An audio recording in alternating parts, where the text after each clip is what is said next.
Last week, a federal district court in Florida found that the CDC's mask mandate on public transportation exceeded its authority. A federal judge then vacated the mask mandate, ending the requirement for travelers.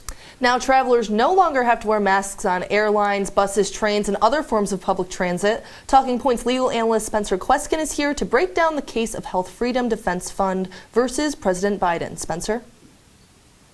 A Florida court has vacated the federal mask mandate. The CDC issued a mandate in 2020 requiring public transit travelers to wear a mask in order to prevent the spread of the coronavirus. It excluded children under 2 years old and people with disabilities that prevented them from wearing a mask. The plaintiffs, Health Freedom Defense Fund, Anna Daza, and Sarah Pope, sued to challenge the mask mandate by alleging harms from anxiety and panic attacks. Plaintiffs alleged 4 counts in the case.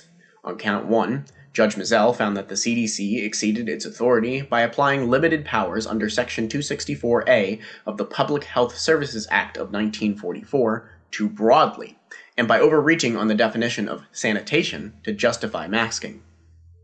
On count 2, Judge Mizell found that the CDC improperly invoked the Good Clause exception. Normally, the public can review and comment on new rules before the rules become binding. However, the CDC implemented the mask mandate without this comment period. There are 2 exceptions: if the action isn't a rule, and if the agency properly invokes good cause.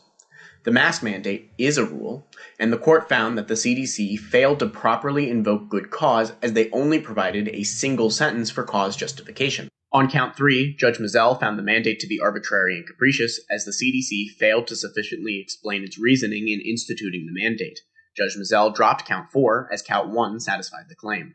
As it would be implausible for the mandate to only be lifted on the plaintiffs, the court declared the mask mandate unlawful and vacated the mandate.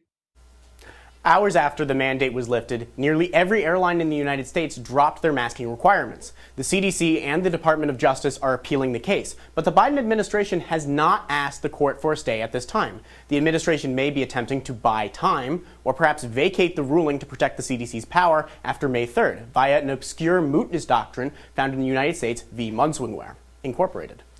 Now, it's up to each individual passenger whether or not they want to continue masking at this time. Oscar and Mariah, back to you.